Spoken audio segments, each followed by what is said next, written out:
था। तो आइए हम आपको सुनाते हैं बीजेपी प्रवक्ता अजय शाह ने क्या कुछ कहा। मोदी जी पहली बार प्रधानमंत्री बने थे। अगर आप उस समय की स्थिति देखेंगे तो 2012-13 के आसपास हमारा जो भारत है, इसमें एक बहुत बड़ा आंदोलन हो रहा था करप्शन को लेकर के।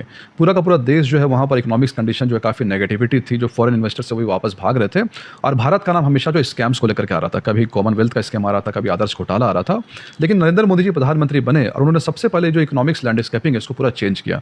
सबसे पहला काम तो उन्होंने यही किया कि जो प्लानिंग कमीशन है, आज तक कांग्रेस पार्टी ने फाइनेंस कमीशन को पूरी तरह बाईपास करके प्लानिंग कमीशन को जगह दी थी और प्लानिंग कमीशन एक तरह से पीएमओ से सब कुछ डिसाइड होता था, नीचे के लोगों की नहीं सुनी जाती थी। सबसे पहले मोदी जी ने प्लानिंग कमीशन को नीति आयोग से रिप्लेस किया और नीति आयोग के तहत जो है कोऑपरेटिव फेडरलिज्म, जिसमें कि स्टेट गवर्नमेंट हो या फिर नीचे के जो लोअर गवर्नमेंट है, सबको लेकर के एक समावेश के साथ में भारत की प्लानिंग को बनाना स्टार्ट किया। और आज इसका नतीजा हम देख सकते हैं कि आज जो भारत है 4th लार्जेस्ट इकोनॉमी बनकर के निकला है और आईएमएफ की रिपोर्ट कहती है कि जो इंडिया है it is the most fastest moving economy of the world और हमारा जो जीडीपी आज के समय में पूरे वर्ल्ड के जीडीपी से काफ़ी ज़्यादा ऊपर है। उसके बाद मोदी जी ने सिर्फ इकोनॉमिक्स ही नहीं, किसी भी क्षेत्र की बात करें, चाहे हम सड़क की बात करें तो प्रधानमंत्री ग्राम सड़क योजना की हम बात कर ले, स्वास्थ्य में आयुष्मान भारत की बात कर सकते हैं, महिलाओं के लिए उज्ज्वला स्कीम की बात कर सकते हैं। इसके तहत साथ साथ उन्होंने सबका साथ सबका विकास जो है इसको करके दिखाया। उदाहरण के लिए ओबीसी समुदाय जो है, ओबीसी समुदाय की जो बॉडी थी उसको एक संवैधानिक दर्जा दिया गया। यहाँ तक कि जो सामान्य जाति के लोग थे उनके लिए भी एक अमेंडमेंट करके इकोनॉमिकली वीकर सेक्शन को भी जगह दी गई। आदिवासियों के लिए काम किया गया, यानी कि और यहाँ तक कि जो मुस्लिम्स है, जो मुस्लिम त्रस्त थे, जो लोअर स्ट्रेटा के मुस्लिम से, मुस्लिम माफियाओं से, उन पर लगाम लगाने के लिए वक्फ में अमेंडमेंट किया गया। मुस्लिम महिलाओं को भी न्याय दिया गया, यानी सबका साथ सबका विकास को लेकर के भी कोशिश की गई।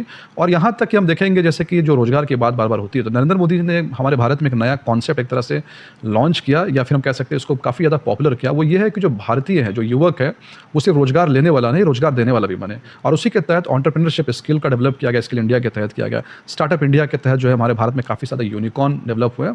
और आज आप देखेंगे तो बैंगलोर में, पुणे में बड़ी बड़ी सिटीज़ हैं, वहाँ पर बहुत सारी कंपनीज ऐसी डेवलप हो गई है। और ये सब पहले कांग्रेस के राज में इंस्पेक्टर राज से त्रस्त थे, इनका एक लाइसेंस मिलने में सालों साल लगता था। लेकिन नरेंद्र मोदी जी ने सिंगल विंडो क्लियरेंस के तहत जो है वो इंस्पेक्टर राज को खत्म किया।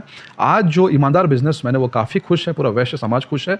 लेकिन जो करप्ट बिजनेसमैन है वो दुखी भी है, क्योंकि उनके ऊपर भी जो है मोदी सरकार लगाम लगा रही है और कई तरह से लॉ को स्ट्रेंथन भी किया गया। चाहे हम prevention of money laundering act की बात करें या फिर हम स्पेशल फाइनेंशियल फ्रॉड्स की बात करें, सब पर लगाम लगाई है। कुल मिलाकर नरेंद्र मोदी जी का जो 11 साल है वो पूर्ण रूप से बेमिसाल रहा और हम इसको जो है 100 में 100 मार्क्स देते हैं। चैलेंजेस हैं, जो चैलेंजेस हैं नरेंद्र मोदी जी उसको पूरा करेंगे और निसंदेह हम जो बहुत बचपन से एक सपना देखते हैं कि भारत एक डेवलप्ड नेशन बनेगा, तो 2047 तक जो है विकसित भारत का सपना निसंदेह पूरा होगा।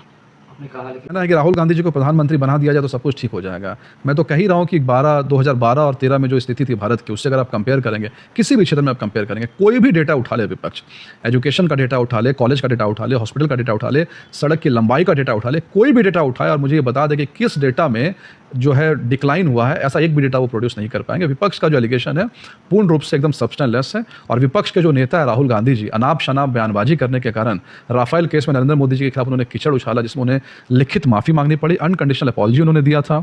ओबीसी समुदाय को उन्होंने गाली दी तो उसके बाद में सूरत कोर्ट ने उनको कन्विक्ट किया है और अभी फिलहाल अमित शाह जी और अन्य भारतीय जनता पार्टी के नेताओं को अब्यूज करने के मामले में झारखंड के कोर्ट ने भी कह दिया है कि वहां पर आए। और सुप्रीम कोर्ट ने वीर सावरकर के केस में कहा कि राहुल गांधी जी को भूगोल और इतिहास की जानकारी नहीं है और बिना इसकी जानकारी के, बिना अध्ययन के वो अनाप शनाप बयानबाजी नहीं करे, सबसे पहले वो हिस्ट्री का अच्छे से अध्ययन करे। तो विपक्ष का पूरी तरह जो एलिगेशन है उसमें सब्सटेंस कहीं नहीं है। जनता काफ़ी खुश है और यही कारण है कि नरेंद्र मोदी को तीसरी बार में जनता ने जो है सत्ता सौंपी है और आगे भी लंबे समय तक भारतीय जनता पार्टी देश में राज करने वाली है।